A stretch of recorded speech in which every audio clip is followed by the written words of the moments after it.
मौसम विभाग के मुताबिक मध्य प्रदेश, उत्तर प्रदेश, बिहार, छत्तीसगढ़ समेत 8 राज्यों में घने कोहरे का अलर्ट है। यूपी में 78 जिलों में घना कोहरा छाया है, जहां 8 जिलों में स्कूलों की 20 दिसंबर तक छुट्टी की गई थी। मध्य प्रदेश में भी मिनिमम टेम्परेचर लगातार गिरता हुआ नजर आ रहा है। शुक्रवार को शिवपुरा में तापमान 4 डिग्री सेल्सियस रिकॉर्ड किया गया। मौसम विभाग के अनुसार अगले 7 दिन तक राज्य में तापमान में गिरावट होती रहेगी। सुबह शाम घना कोहरा हो सकता है। दिल्ली में सर्दी और धुंध की वजह से शुक्रवार को इंदिरा गांधी एयरपोर्ट पर डिपार्चर और 72 अराइवल फ्लाइट रद्द की गई हैं। इसके अलावा नई दिल्ली रेलवे स्टेशन पर हजरत निजामुद्दीन रेलवे स्टेशन पर कई ट्रेन देर से चली। इधर जम्मू कश्मीर की ऊंची इलाकों में 20 से 23 दिसंबर तक हैवी स्नोफॉल की चेतावनी दी गई है। गुरुवार को पुलवामा में तापमान -4 डिग्री सेल्सियस रिकॉर्ड किया गया। कश्मीर के ज़्यादातर इलाकों में तापमान फ्रीजिंग टेम्परेचर के नीचे रिकॉर्ड किया जा रहा है। राज्य के 21 दिसंबर में अगर शुरू की गई है।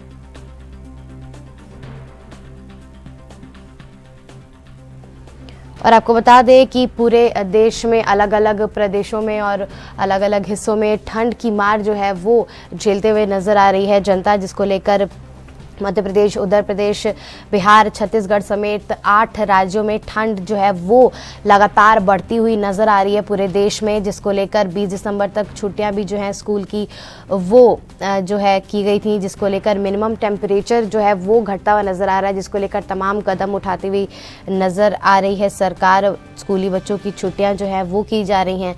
तमाम इलाकों में जो टेम्परेचर है देश के अलग अलग इलाकों में वो लगातार फ्रीजिंग टेम्परेचर तक पहुंच रहा है। अगर जम्मू कश्मीर की बात करें तो वहां पर 20 से 23 दिसंबर तक हैवी स्नोफॉल की अलर्ट जो चेतावनी जो है वो जारी की गई है। और पुलवामा में -4 डिग्री सेल्सियस जो है टेम्परेचर वो रिकॉर्ड किया गया है। इसी को लेकर देश के अलग अलग हिस्सों में टेम्परेचर जो है लगातार गिरता जा रहा है। कोहरे और धुंध की जो परत है वो राजधानी दिल्ली में बिल्कुल छाई हुई है, जिसको लेकर जनता को तमाम विजिबिलिटी से रिलेटेड सड़कों पर सामना करना पड़ रहा है। और इसी के साथ आने वाले 7 दिन में टेम्परेचर जो है वो लगातार गिरता हुआ नज़र आएगा, ठंड बढ़ती हुई नज़र आएगी। ये तमाम एडवाइजरीज मौसम विभाग ने जारी कर दी हैं। देश के अलग अलग हिस्सों में ठंड को लेकर अलर्ट जो हैं अलग अलग तरीक़ों से जारी किए गए हैं। और इसको लेकर इंदिरा गांधी इंटरनेशनल एयरपोर्ट पर भी 69 डिपार्चर और अराइवल जो हैं वो भी रद्द किए गए थे। अगर दिल्ली के स्टेशंस की बात करें तो उसमें भी हजरत निजामुद्दीन स्टेशन पर कई ट्रेनें जो हैं वो रद्द की गई और कई देर से चली। ये खबर जो है निकल कर सामने आ रही है। इसी के साथ ज़्यादातर इलाकों में फ्रीजिंग टेम्परेचर जो है वो नीचे जाते जा रहा है और ठंड जो है वो बढ़ती जा रही है। आपको बता दें देश के अलग अलग इलाकों में लगातार ठंड जो है वो बढ़ती ही जा रही है और उसको लेकर तमाम अलर्ट जो है स्वास्थ्य विभाग ने भी जारी किया है, जिसमें गर्म पानी का सेवन और गर्म कपड़े पहनने की सलाह दी गई है। बहुत सुबह सुबह घर से बाहर निकलने की हिदायत जो है वो दी गई है। ज़रूरी काम से ही बाहर निकले और सड़कों पे वाहन चलाते वक्त सतर्कता बरतें।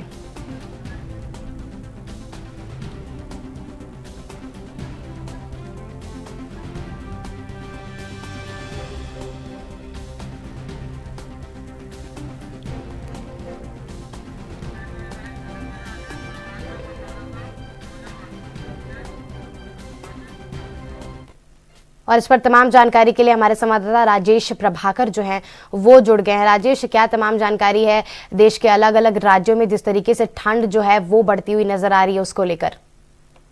देखिए, मैं आपको बता दूं कि जिस तरह से फिरोजाबाद में कल ही एएनबी न्यूज टीम ने पड़ताल की थी जसराना नगर पंचायत में, तो वहां लोगों का साफ तौर पे कहना है कि अभी तक जो प्रशासन है नगर पंचायत उनके द्वारा वहां पर अलाव की जिस तरह से व्यवस्था होती है वो अब तक नहीं हो पाई है। वहीं रैन बसेरे की बात करें तो रैन बसेरा वहीं जिला पंचायत के एक हॉल में किया गया है, जहां एक खानापूर्ति की गई है रैन बसेरा के नाम पर, पतली पतली रजाई, वो भी जमीन पर। अब आप देखिए, सोचने वाली बात है कि जमीन पर सर्दी में किस तरह से जो राहगीर हैं, जो प्रवासी हैं, जो गरीब हैं, जो बेसहारा हैं, किस तरह से वहां पर रात बिताएंगे। ये बहुत इस बात को लेकर लोगों का खास तौर पर वहाँ के जो स्थानीय, उन्होंने कहा कि जिस तरह से यहाँ एक फॉर्मेलिटी की गई है, जबकि पहले समय में ऐसा हुआ करता था कि जगह जगह चौरों पर लकड़ी की व्यवस्था की जाती थी ताकि आने वाले जो लोग हैं उन्हें किसी भी तरह की कोई दिक्कत और परेशानी ना हो।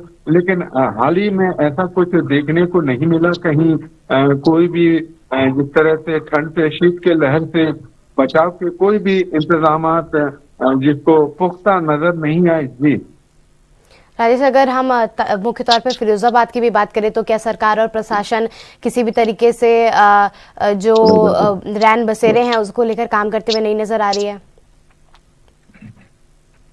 देखिए, जिला प्रशासन की बात करें तो फिरोजाबाद में तो शुरुआत की गई है। वहां पर नगर निगम के द्वारा जगह जगह जिस तरह से जो अलाव की व्यवस्था होती है वो की गई है। लेकिन जो दूर दराज के इलाके हैं, जिस तरह से नगर पालिका शिकोहाबाद, पेशागंज, जसराना और तमाम ऐसे जो शहर से जो हटकर हैं वो भी फिरोजाबाद में हैं, लेकिन वहां इस तरह की कोई व्यवस्था नहीं की गई जहां लोग दूर दराज से जो लोकल लोग हैं आवाजाही करते हैं। कहीं ना कहीं भी जिस तरह से जो जहाँ से बस स्टैंड है वहां कुछ ऐसा नजारा नहीं देखने को मिला कि जहां पर लोग अपने आप को जो ठंड से राहत महसूस करते हैं। लेकिन बात करें जो वहाँ के जो लोकल लोग हैं वो ही आपस में मिलकर वहाँ लकड़ियां इकट्ठा कर लेते हैं और उससे ही अपने आप को सर्दी से बचाव के इंतजाम करते हुए नजर आते हैं। जी क्या तमाम प्रशासन जो है वो कदम उठाते हुए नजर आ रहा है गरीबों के लिए इन ठंड के मौसम में? देखिए, बात करें तमाम जिस तरह से जो बात की जाती है कि गरीबों के लिए ठंड के मौसम में जो इंतजामात होने चाहिए, जिस तरह के होने चाहिए, वो कहीं ना कहीं नजर नहीं आ रहे हैं। जिस तरह से जो दावे हैं कि जगह जगह हीटर की व्यवस्था, जहां अगर नगर निगम के जो शहरी क्षेत्र है वहां हीटर की व्यवस्था की जानी चाहिए, ऐसा कुछ नजर नहीं आता है। वहीं जिस तरह से दूर दराज के जो इलाके हैं वहां जो लकड़ी की जो व्यवस्था होती है, जो लोग अपने आप को इस ठंड से देखिए, जिस तरह से ज्यादातर लोग बाइकों पर सवार होकर चलते हैं और उनके जो हाथ सुन्न पड़ जाते हैं, मगर अब वो रुक कर कहीं कहीं तो देखा गया कि खुद अपने हाथों से खेतों में जाकर लकड़ी इकट्ठा करते हैं और वहां पर उसे जलाते हैं। तो निश्चित रूप से ये जिस तरह से चौराहों पर लकड़ियों का इंतजामात होना चाहिए, उस तरह से नहीं कहीं भी नजर नहीं आता। जी, तमाम जानकारी के लिए आपका बहुत बहुत शुक्रिया।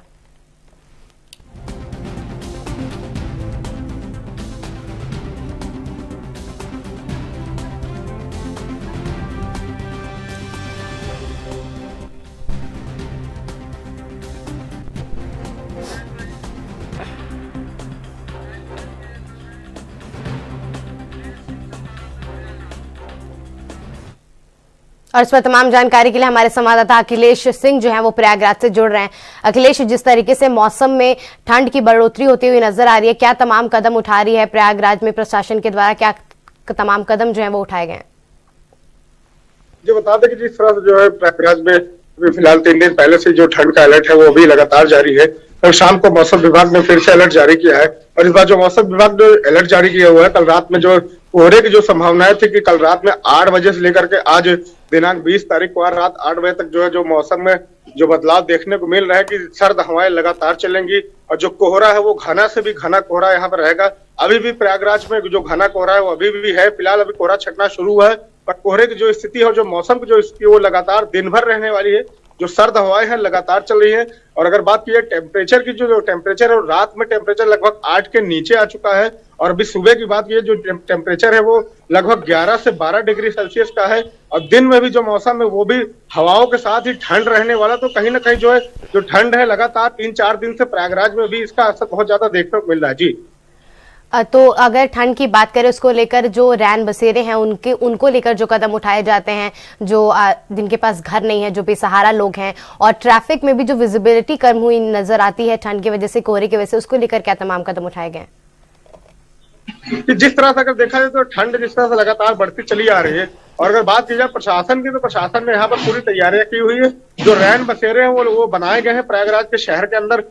हर जगह पर जो भी क्षेत्र है, जैसे कि सिविल लाइंस हो गया, आपका कटरा चौराहा हो गया, यहाँ पे जो माघ मेला क्षेत्र है, क्योंकि अब माघ मेला लगभग नजदीक आ चुका है, तो इसमें पूरे शहर में रैन बसेरों की व्यवस्था की गई है। रैन बसेरों में लोग आकर वहां पर रात में ठहर भी रहे हैं। जिलाधिकारी प्रयागराज मनीष वर्मा भी लगातार जो है औचक निरीक्षण करते हुए रैन बसेरों के जो व्यवस्थाएं है उसको भी देख रहे हैं, क्योंकि वो निःशुल्क व्यवस्था है। वहां पर ये भी देखा जा रहा है कि जो भी वहां पर सुविधाएं उपलब्ध है वो यात्रियों को या जो रैन बसेरे में ठहर रहे हैं उनको मिल रही है कि नहीं मिल रही है। और जो भी रात की स्थिति है, वो रात की स्थिति है कि जो कोहरा है बहुत ज्यादा घना होने के कारण जो है रोड पे जो है विजिबिलिटी एकदम जीरो हो जा रही है, तो उसको भी देखते हुए जो हाईवे की पेट्रोलिंग है वो भी बढ़ा दी गई है। और यहाँ पर ये सुनिश्चित किया जा रहा है कि कोई भी व्यक्ति सड़क पर सोता हुआ ना मिले, चाहे वो कोई मजदूर हो, चाहे वो कोई मतलब कि कोई अन्य लोग हो, तो उसको भी सुनिश्चित किया जा रहा है कि उनको रैन बसेरों में शिफ्ट किया जाए। जी अखिलेश, जिस तरीके से आपने बताया, अब माघ मेले में कुछ ही दिन बचे रह गए हैं और माघ मेला भी मुख्य तौर से ठंड में ही शुरू होता है, तो उसको लेकर क्या तमाम प्रशासन इंतजाम करते हुए नजर आया है? जी बता दें कि जिस तरह से जो है अभी माघ मेला अभी 3 जनवरी 2026 से शुरू हो जाएगा और अभी भी तैयारी चल रही है।